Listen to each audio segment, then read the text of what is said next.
Vous écoutez Parler Cuisine, le podcast qui vous aide à mieux cuisiner, avec Marc et Guy. N'oubliez pas de manger 5 fruits et légumes par jour. Merci de nous retrouver dans l'épisode 104.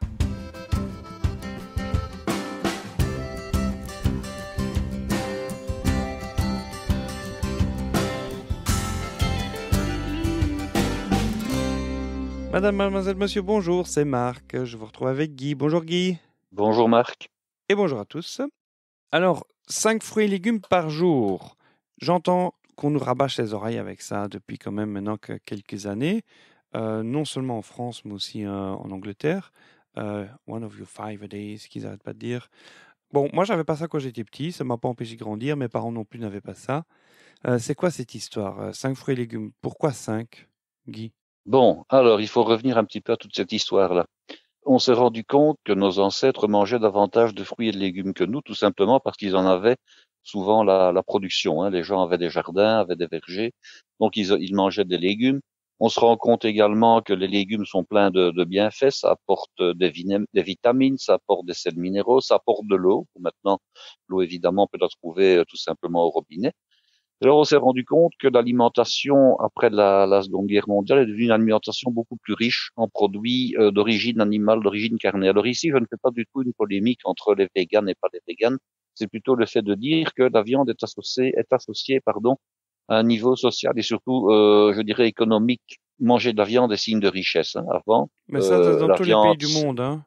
Oui, tout à fait. Enfin, l'augmentation Mais du je vais niveau de dire vie en Chine, que par chez nous, la exemple. viande, c'était le week-end, c'était le rôti du dimanche ou le poulet du dimanche. Voilà. Et puis la semaine, on en mangeait un peu.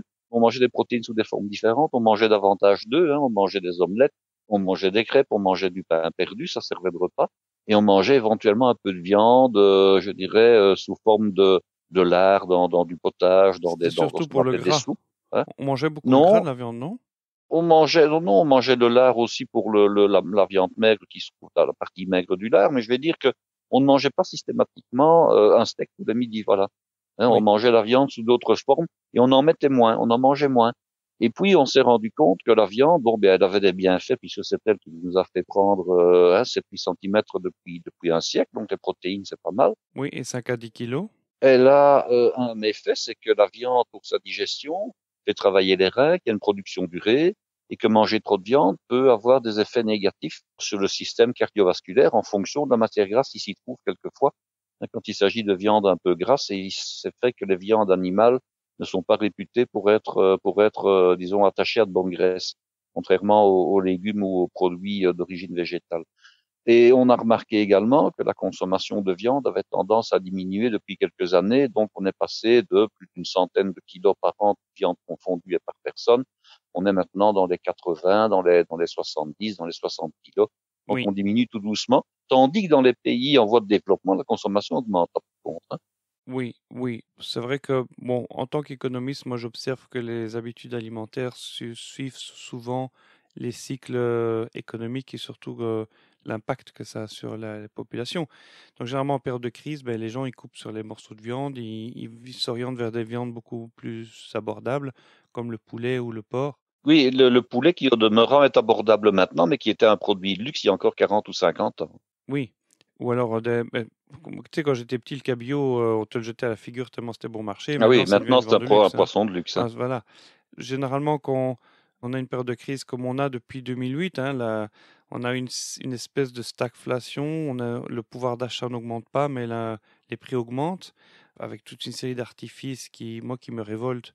Bon, j'en parle par ailleurs sur des blogs et sur des forums parce que je ne supporte pas la mauvaise publicité qu'on fait dans la presse et toute la propagande qu'il y a autour. Parce que depuis la crise de 2008, ben, on doit trouver le moyen de maintenir le système tel qu'il est et on ne l'a pas réformé. Et la crise, pour moi, est toujours latente. Donc, bref, du coup, les gens ne s'en rendent pas compte, mais ils sont fauchés. Donc, du coup, ben, on a une explosion des véganes qui sont là, oui, ou des gens qui Oui, arrêtent de manger de la viande, mais c'est surtout parce qu'ils sont fauchés, quoi. mais ce qui s'est surtout passé, c'est que comme on était fauché d'une part et d'autre part, on travaille de plus en plus, on s'est orienté vers une alimentation du type que je vais expliquer. C'est-à-dire que c'est le morceau de viande qu'on cuit et puis après ce sont les frites surgelées qu'on prend du sachet au surgélateur, qu'on met dans la graisse et on mange ça avec une sauce, généralement une sauce artificielle achetée dans le commerce. Et dans ce menu-là typique, je dirais depuis quelques années, et même qu'on sert aux enfants, parce que quand je dis la viande, ça peut très bien être des fish sticks qu'on passe rapidement en friteuse, avec des frites aussi, Pour parce les qu'évidemment la hamburgers. friteuse est chaude. Donc voilà. Et là-dedans, il y a un grand absent, ce sont les légumes. Oui. Alors les légumes, ben, ils amènent non seulement tout ce que j'ai dit, c'est le minéraux, vitamines, mais ils amènent également des fibres. Et ça, c'est les fibres, ce sont les grosses absents de notre régime actuel. Oui. C'est que nous mangeons une alimentation de plus en plus raffinée. Et les fibres, elles avaient un gros avantage. C'est que comme elles ne sont pas digérées, elles servent de ballast au niveau du transit intestinal et elles évitent surtout que les viandes Ça permettait ne d'aller stagnent bien. dans l'intestin. Ben voilà, ça permet d'aller bien, mais ça permet surtout d'aller vite. Oui. Et ça évite surtout que les viandes ne puissent stagner dans l'intestin et que, par exemple, pour ce qui est des cas des viandes de charcuterie qui contiennent des nitrates, que nous n'ayons des nitrates qui se transforment en nitrites, les nitrites en nitrosamines, substances hautement cancérigènes. Donc, les légumes sont intéressants et on en mange de moins en moins. Donc, quand on a essayé de faire manger des légumes aux gens, on a dit, bon, est-ce que 5, ce serait possible? En fait, il en faudrait 10. Bon, et puis il y a des gens qui ont réfléchi et qui ont dit, oui, mais 10, les gens ne vont jamais manger 10 fruits et légumes par jour, parce que quand on dit 10 fruits et légumes par jour, c'est 10 portions. Alors, une portion, qu'est-ce que c'est? Oui. Une grosse pomme, c'est une portion, on est d'accord. Un Oui. demi-melon, c'est une portion. Wow. Un demi-litre de potage, c'est une portion. Un Mais demi-litre. le légume d'accompagnement, c'est 150 grammes. Oui, 150 grammes, c'est la quantité de légumes qu'il y a dans un demi-litre de potage. Donc, c'est une portion. Ah oui. Mais 150 grammes de légumes dans son assiette, c'est pas triste. Alors, je vous mets d'ailleurs au défi, c'est de manger 150 grammes de salade. Alors, la salade, ce n'est pas une portion, ce n'est pas 150 grammes, parce que ça, c'est immangeable. Vous devez plutôt compter sur 75 ou 75 grammes de salade pour dire une portion. Sinon, Oui. 150 grammes de salade, vous avez une assiette énorme. C'est quasiment impossible à C'est un manger. sachet. Un sachet, c'est C'est quoi? un C'est 200 sachet. grammes? C'est un sachet, voilà. Oui. Mais par contre, quand le légume est cuit, il est beaucoup plus facile à en manger 150 grammes. Vous allez manger 150 grammes d'épinards cuits, ça ne pose aucun problème. Vous devez les manger crus, c'est beaucoup plus Mais tu me difficile. dis qu'il faut 10 portions de 150 grammes, ça fait Ben, 1,5 kg idéalement, à par l'origine, il jour. fallait 10 portions Waouh. par jour. Et puis, on s'est dit, personne ne va y arriver, parce qu'il faut vraiment le vouloir. Donc, on a dit, on va Faut y mettre arriver 5 aussi. portions. On va mettre 5 portions de fruits et légumes. Et ça, les gens vont accepter d'éventuellement de tenter le coup. Alors, ben, aujourd'hui, je vais vous donner une idée pour en consommer un en plus, facilement et sans aucun problème. Ah. Ah, ben oui.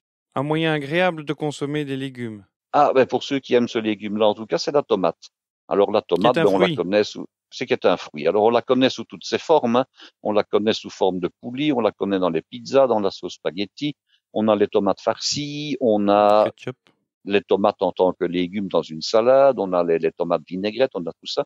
Et puis, il y a le jus de tomate. Alors, moi, j'adore le jus de tomate. Pourquoi? Parce que maintenant que nous avons des contrôles de plus en plus réguliers au niveau de l'alcoolémie sur la route, quand vous allez au restaurant, si vous buvez du vin, vous prenez un apéritif en plus alcoolisé, vous êtes tout de suite dans le collimateur et vous risquez d'avoir des ennuis.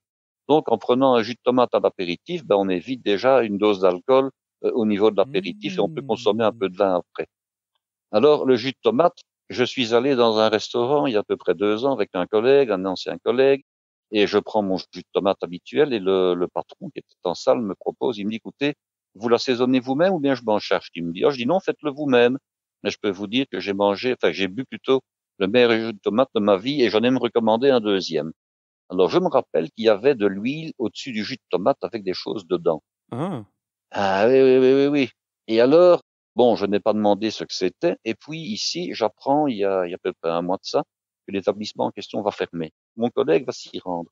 Alors je lui ai dit, écoutez, Faut lui piquer la demandez recette. surtout la recette pour que je puisse la voir parce que ça m'a tellement plu. Et il m'a téléphoné pour me l'annoncer, pour me la signaler.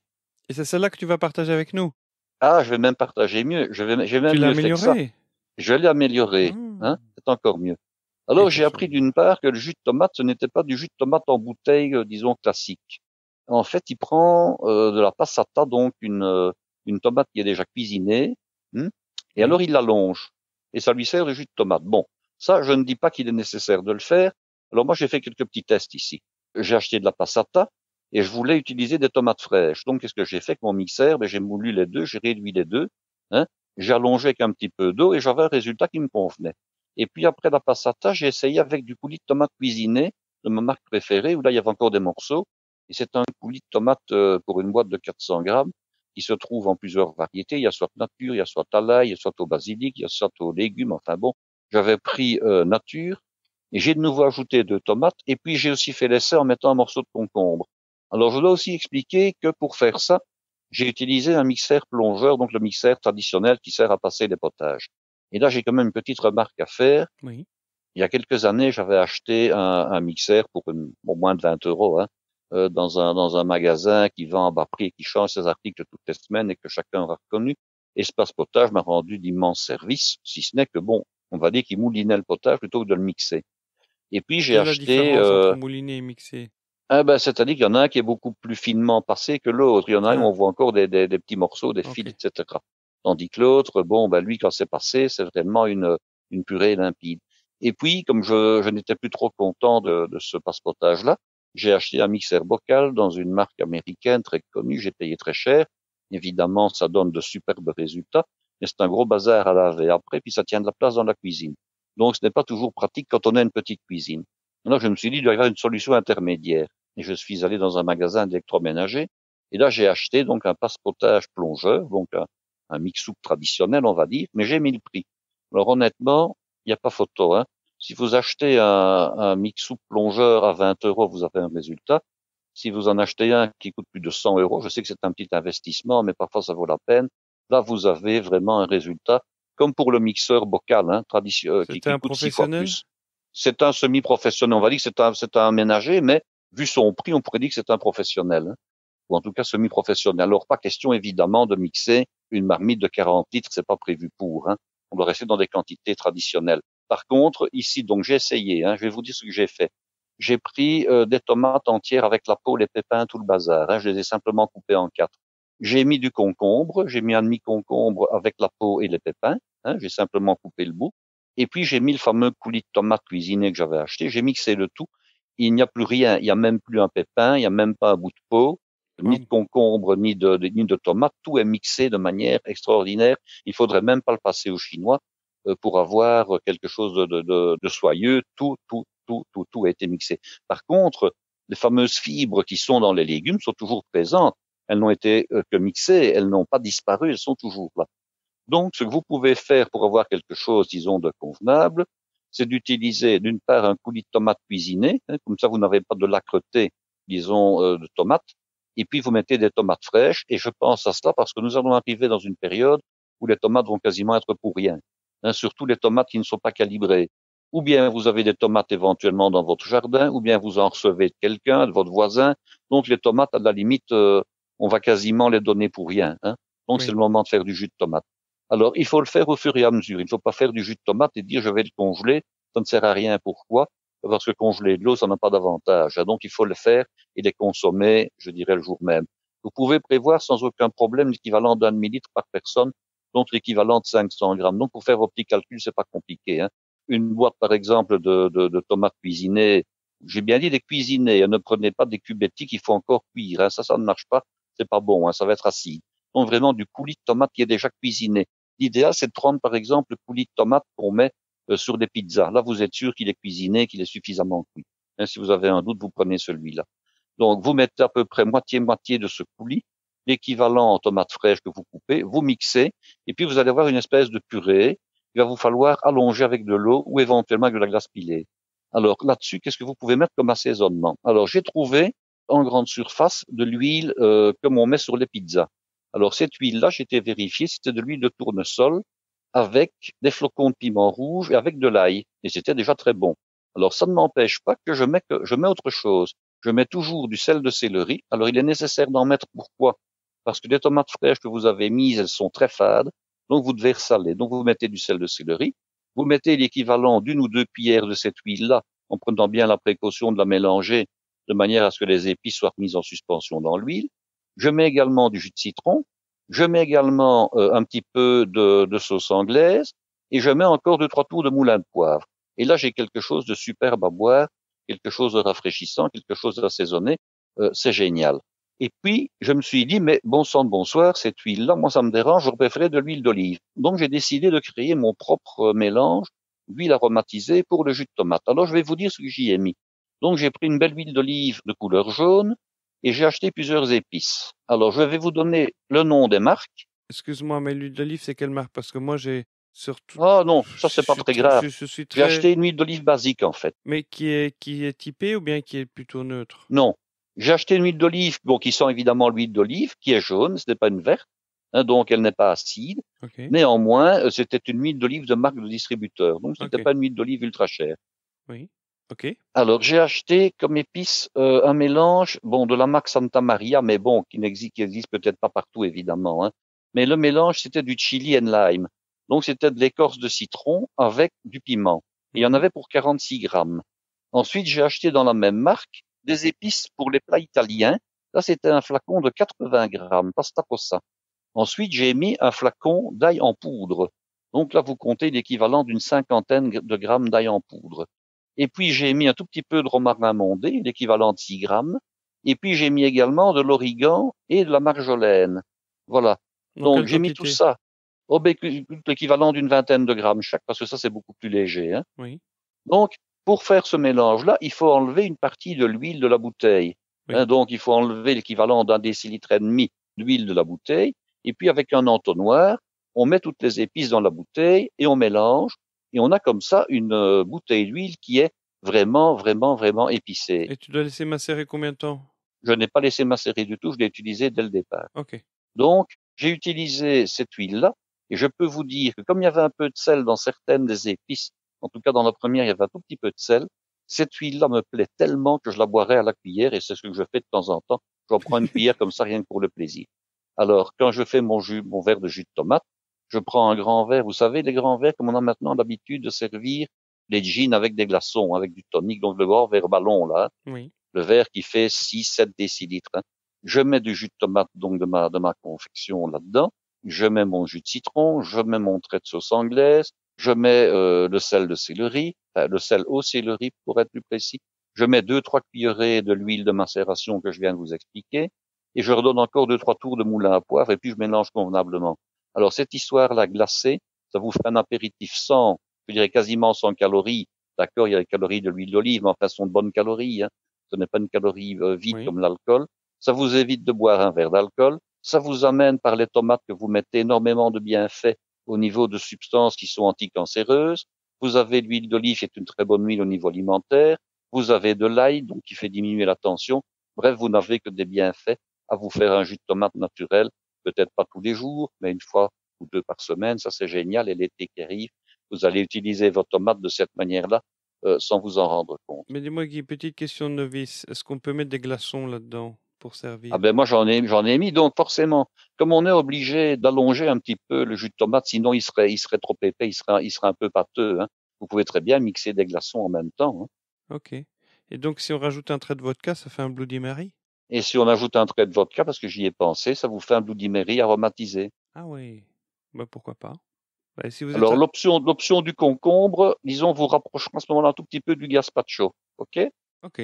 Et où est-ce que tu mets le Et à ce concombre? moment-là, au lieu de mettre du jus de citron, vous mettez éventuellement un bon vinaigre de Xérès et vous avez finalement l'équivalent d'un gazpacho, mais pris à l'apéritif, aromatisé avec toutes ces herbes et toutes ces épices que vous avez mises dedans. Si vous voulez maintenant faire plus simple et que vous n'avez pas envie d'acheter toutes ces épices, vous mettez tout simplement de l'ail et du piment rouge en flocons, hein. Ça revient au Ou du même, hein. piment d'Espelette? Oui, ou du piment d'Espelette. Ça sera simplement un peu moins complexe au niveau du goût, puisque forcément, si vous rajoutez de la marjolaine, du romarin, des choses comme ça, vous avez évidemment un goût qui est bien plus riche, hein. Ouais. Et donc, un verre de cette mixture, de ce jus de tomate élaboré. Ça vous fait l'équivalent d'une portion de légumes sans aucun problème, un Ok. tout grand verre, hein. Ok. Bon, moi j'ai un problème, c'est que je désirais goûter, mais je digère pas du tout la tomate. Ah oui, et Du là, tout, du tout. malheureusement. Alors, j'oserais bien dire quelque chose, mais je ne l'ai pas testé et j'ai peur de dire une bêtise, hein. Alors, mais vas-y, vas-y quand même. Les Je gens vais quand même n'écoutent le plus. dire, hein. Je me demande si on mettait une pincée de bicarbonate de soude, si on ne contrecarrerait pas un petit peu l'acidité du jus de tomate, hein, puisque c'est un. Je te déteste déjà parce que justement le bicarbonate de soude, c'est ce que je prends, une cuillère à café de bicarbonate mélangé dans l'eau quand justement j'ai mangé un plat avec des tomates parce que l'acidité me fait remonter Ben voilà. énormément d'acide. Je prends ça, ça coupe l'acide. J'ai jamais pensé à le mélanger avec la tomate. Donc, je crois qu'en mettant Ah, une pointe de cuillère à café de bicarbonate de soude par grand verre de jus de tomate, je pense qu'on doit améliorer fameusement la situation. Oui, ça risque pas de créer une réaction. Si, ça va créer un sel, hein, mais bon. Parce que, bon, maintenant que on aborde les sujets, quand j'ai comme ça des acides, généralement la tomate c'est le pire. Je prends un verre d'eau avec du bicarbonate de soude, je le bois. C'est un drôle de goût, mais bon. Le bicarbonate, c'est quand même un médicament qu'on donnait depuis longtemps, hein. Oui, tout à fait. Et la première réaction que j'ai un ballonnement et puis j'ai une espèce d'une grosse évacuation de gaz, une espèce de gaz carbonique, comme s'il y avait une réaction chimique qui générait un gaz. Et Ça ne m'étonne pas. mais après, ça va bien. Je veux dire, c'est comme si ça s'était coupé direct. Alors, bien sûr, il y en a qui te vendent comme ça des médicaments avec des pastilles à sucer, qui te coupent l'acidité gastrique instantanément, machin chouette. Mais un pot de bicarbonate de soude en pharmacie, ici on le trouve même au supermarché. C'est la même chose, un bicarbonate de soude que tu trouves au rayon pâtisserie, Il aux faut fruits, aux simplement pharmacies. vérifier que le bicarbonate de soude soit certifié alimentaire. Mais en Ah principe, oui. celui qu'on vend au supermarché, il est indiqué dessus si c'est alimentaire ou pas. Mais c'est de la poudre à lever en fait. C'est utilisé comme poudre à lever ou du moins comme un des ingrédients de la poudre à lever. Ah, Il est parfois utilisé seul, mais parfois il est utilisé en combinaison avec d'autres produits, comme ok. l'alcali volatile par exemple. Oui. Mais toi, tu remets dans la fondue même, hein, comme on Et a je pu mets le dans la fondue voir. parce qu'elle est plus digeste. Donc Voilà. pour moi, le bicarbonate de soude n'est pas un poison à condition de ne pas en consommer des quantités, je dirais, hors normes, hein. Une pointe de cuillère à café dans un verre de jus de tomate ne me paraît pas être contre-indiqué. Ouais, tu viens me donner une bonne raison d'essayer maintenant. Je vous tiendrai au courant. Voilà. Mais pour savoir les résultats, je partagerai tout ça sur le compte Instagram, voyons. Parce que je vois qu'il y a de plus en plus de gens qui nous suivent dessus. Donc suivez-nous là sur Instagram, nous y sommes aussi. Nous sommes aussi sur la page Facebook sur laquelle parfois je partage quelques infos. Voilà. Et puis si vous avez une question aussi, si vous avez fait cette recette de jus de tomate et que vous Le aimez jus le de jus de tomate avec tomate, l'huile aromatisée, ben vous nous tenez au courant de votre perception. voilà. En tout cas, essayez-la parce que Guy a tellement apprécié qu'il a jugé bon de partager ça avec vous. Et on a de plus en plus de témoignages de gens qui disent qu'ils ont essayé ces recettes. Au début, quand j'ai lancé le podcast, je me disais, bon, allez, les gens, ils écoutent les recettes, c'est comme quand tu feuillettes un magazine de cuisine. Est-ce que les gens font vraiment les recettes qu'il y a dans les magazines de cuisine ou bien alors ils feuillettent ça juste pour se donner de l'inspiration ou pour se donner l'eau à la bouche? Et je me dis, tiens, ils vont écouter en se donnant l'eau à la bouche. Mais non, non, non. Il y a des gens qui prennent note et puis qui les essayent chez eux. Et généralement, ils reviennent tous en disant que ce sont des recettes qui sont réalisables et qu'on réussit à tous les coups. Ben oui, mais Guy, il est professeur d'école hôtelière. Je les ai essayés aussi avant. Il a essayé lui-même, mais il est tellement, comment dire, tu as tellement d'expérience que tu pourrais même de tête inventer des recettes et, Bon, ça arrive et aussi, hein. les élaborer comme ça déjà dans ta tête et de connaître les proportions, de connaître le mode opératoire Ah ben avant ça, c'est même ce de que les je fais quand essayer. j'élabore une recette. Je la fais d'abord dans ma tête avant de l'appliquer, Et évidemment, hein. tu tombes juste la plupart du temps? Oui, Souvent? Voilà. Ça, c'est 9 quelqu'un fois qui a sur 30 ans de 10. métier, tu vois? Et mais Un peu plus, un peu plus, un peu plus. c'est pas un cuisinier professionnel, c'est un formateur de cuisiniers professionnels. Ce gars-là était Allez, censé former des tu as cuisiniers. suffisamment dit. Tu as suffisamment dit. Non, mais les gens disent, oui, oui, mais parce que j'entends beaucoup de gens autour de moi, oui, les recettes, j'ai du mal, tout ça, mais les recettes de Guy, on peut pas les rater parce que c'est un pédagogue, quoi. Voilà. Mais on peut les rater si on ne les applique pas correctement ou si on n'a pas compris certains morceaux, hein. Ça peut arriver. Oui, et puis on a chacun sa Hein, façon de on faire, hein. reproduit la recette et puis on a oublié un détail qui est parfois important, où on a mal réussi une des étapes, et puis bon, forcément, ça ne colle pas à la fin. Ça peut arriver, hein. Écoute, oui, oui, oui. Je sais pas, c'est peut-être aussi la façon d'aborder, je dirais c'est la pratique Et je a beaucoup pense à aussi. faire parce que, regarde, il y a une recette que j'ai dégotée, hein, j'espère qu'un jour j'aurai l'occasion de partager avec vous, c'est une recette végane. Je mange très peu de recettes véganes, mais je l'ai un jour découvert dans un des livres que j'ai parce que j'essaie de faire au moins une recette végétarienne par semaine dans notre cuisine de ménage parce que maintenant, comme c'est, je travaille à la maison, c'est moi qui cuisine la plupart du temps. Et je suis tombé sur cette recette et je l'ai trouvée extraordinaire. Et du coup, un jour, quand j'ai eu quelqu'un qui est venu, on avait des amis, et puis il y en a une dedans qui était ah ouais, moi je suis végane, mais c'est pas grave, j'emmènerai. Non, j'écoute. C'est on mange pour tout le monde, je prépare pour tout le monde et on mange chacun pareil parce qu'il n'y a pas question de oui non moi je mange ma salade à côté parce que je mange pas de viande. Donc et je dis mais c'est pas grave, j'ai une recette, je vais la préparer et ils se sont tous régalés, ils se sont tous j'avais doublé les proportions parce que tu sais, normalement, c'est pour 4 personnes, les recettes standards. Et puis là, on était 8, mais avec des enfants. Et donc, il en restait beaucoup. Et ils ont même demandé s'ils pouvaient récupérer le reste pour en manger le lendemain chez eux. Et ils m'ont même pris la recette. Ils ont recopié. Maintenant, on ne recopie plus les recettes. On prend une photo avec son téléphone. Et, euh, et cette personne-là est revenue la semaine suivante en disant, j'ai réessayé la recette et j'ai pas réussi à retrouver le même goût que toi. Et un peu plus tard, un mois ou 2 plus tard, ma femme a réessayé la recette, donc en prenant la même recette et c'était pas la même chose. Donc pourtant elle utilisait les mêmes ingrédients. Ah oui. Et il suffit de voir les frites, hein. Oui, Les frites faites par une personne avec les mêmes pommes de terre et avec en principe la même huile de friture ne seront pas les mêmes d'un endroit à l'autre. pourtant il y a rien de plus basique, Et c'est pourtant, il n'y a pommes de rien de terre plus et de l'huile. basique que ça, effectivement. Voilà. D'ailleurs, ça me rappelle que 2 Belges qui parlent de cuisine en podcast depuis maintenant 4 ans, on n'a toujours pas parlé de frites. Oh, ben c'est pas le moment, hein, on a autre chose à faire. OK, sur ce, Allez, tu as autre chose à rajouter? rien aujourd'hui, Voilà. respectez la recette, testez, essayez l'huile.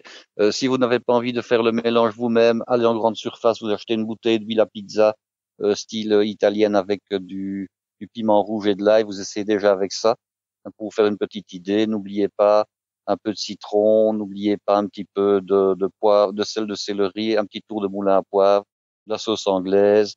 Et puis, vous nous tiendrez au courant de votre jus de tomate. Voilà, et si vous avez réussi, que c'était très bon, venez nous le dire, partagez une photo sur la page Facebook, et puis si c'était pas bon et que vous n'arrivez pas à la réussir, envoyez une question. question@parlescuisines.com, c'est l'email qu'on vous répète depuis le début. Guy y répond si ça vaut la peine d'y répondre. La plupart du temps, ça le vaut. Hein. Et nous avons plein de questions qui sont en suspens et auxquelles je dois encore répondre. Je n'oublie personne. Ah oui. Mais au plus votre question est précise, au plus vous aurez une réponse précise. Pas une question du style « Oh, vous aurez des recettes pour la cuisine de diabète ». Oui, il faudrait faire un podcast. Je vais en donner une prochainement. Mais, oui, mais ok. Bon, ça va, super. Bon, allez, on va laisser les gens maintenant. Allez, à Merci bientôt. beaucoup de nous avoir écoutés. Au revoir.